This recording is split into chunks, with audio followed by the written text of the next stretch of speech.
I'm Kimberly from Simply Organizing Life. Today we are going to work on creating our life plan. I prefer to not think about it as New Year's resolutions. That always has this connotation to me of unrealistic goals that I don't reach, that I only focus on at the beginning of the year. And that's really not what I'm trying to accomplish with this life plan and the goals that I create for this document. I want to achieve these goals, and I put a lot of thought into the direction that I want my life to go. And therefore, these goals represent that direction that I have for my life, aka a life plan. All right, I always break up my plan into different sections of my life. I currently have 7 sections in this list, and it kind of highlights big pieces of my life or big components. And then in each of those sections, I have certain goals within them.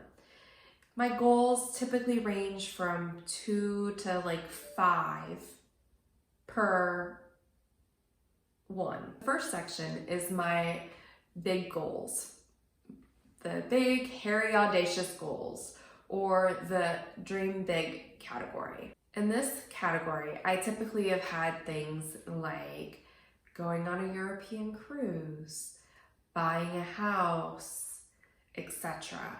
So big things. And then within that, I then break it down further into exactly how I plan to achieve that.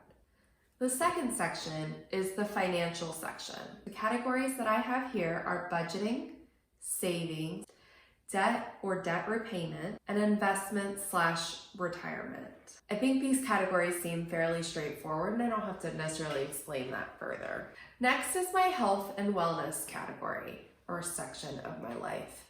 This is the one that I actually have the most categories for because it's one of the things that I value and I have been actively trying to improve on my own. In this section are items like diet/meal plan. I don't really like diet meaning weight loss. I mean literally the food you eat is considered a diet. So meal plan, exercise, how often, what types, water intake, my sleep/sleep quality, my self-care/maintenance.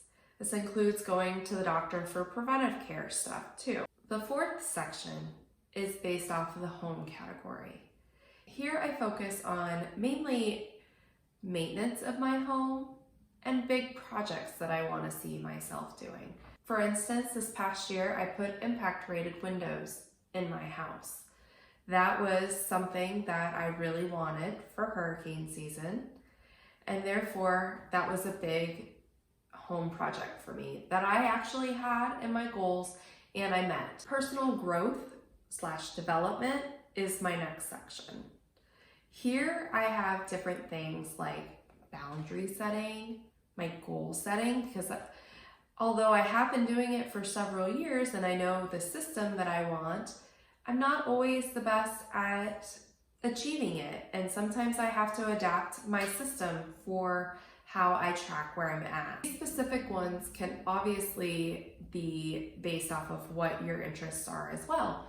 For instance, if you're a religious person or a spiritual person, you can have a spiritual section and work on different Bible studies or meditation or however that fulfills it for you. You can also have things like learning to cook. That is a big personal growth/development that you can work on, or becoming a better cook. That would definitely be something that could totally fit into this category. The sixth section on my paper is talking about social. So basically these are my relationships, whether they are romantic, whether they are with my family or with my friends, and how I want to prioritize them over the next few years, or the next year, over the next few months. My last section is work. So for me, this has 2 big areas of my full-time job represented and the skills that I focus on when I attend continuing education for those. kind of where I want to go, you know, what classes I want to participate in, so therefore I can grow professionally. I have also added this YouTube channel and Simply Organizing Life into this section because I do want to see this to continue to grow, because it's a very fun outlet for me, and it's a way for me to share my tips and tricks that I have learned and truly enjoy doing within my own life. Maybe you're in a spot where you're wanting to consider a career change. This would totally be something that you could work on certifications or whatever steps you need to do to make that change could be in this section. Creating this initial document with your goals or life plan, as I like to call it, is really only the first step. Then you have to break these categories of goals down into smaller, more manageable chunks. I try to make them into 4 because that fits with the quarters of the year, and have certain things that I want to achieve by, say, March, end of March, things that I want to achieve, throughout the year, end of June, end of September, etc. And then I take it one step further and I try to make it even smaller chunks within that quarterly goal of something that I can reasonably achieve within a month period. This allows me to stay a little bit more on track.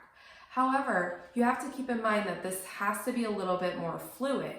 If you got really behind on achieving a certain goal in the beginning of the year because you were just very busy with other things and didn't prioritize it like you should, it may not put you on track by the end of the year unless you make some modifications. So it has to stay a little bit fluid based off of how you're doing throughout the year achieving those goals. Make sure you schedule time in your calendar to not only review these goals that you have as a whole overall year goal, as the quarterly goal, and as the monthly goal, because each of them have slightly different things. And make sure that the vision you have for yourself is where you're headed. Also, make sure you schedule time to actually achieve those goals. If, as many people, want to work on their exercise routine at the beginning of the year, make sure you put in the calendar using those calendar tricks and tips that I taught you in the building block series. Hey guys, it's Editing Kimberly. Apparently the last little bit of footage was accidentally lost when I made the original recording. So I kind of was just summing up my tips and tricks. Make sure you add time in your calendar to actually accomplish your goals. Not only set time to establish a routine of like going to the gym if that is part of your plan, but also time to review your goals monthly, quarterly, semi-annually, etc. That way you can keep on track of it and make sure you know where you're at and can make changes as needed. I hope this was helpful. But once again, check out my Etsy shop to get a copy of this life plan for this year. And I will see you in the next video where we focus on some decluttering areas within my own home that have been starting to drive me crazy. So once again, stay tuned for the next videos. This channel is meant to help you create optimized systems for organizing your everyday life. Bye now.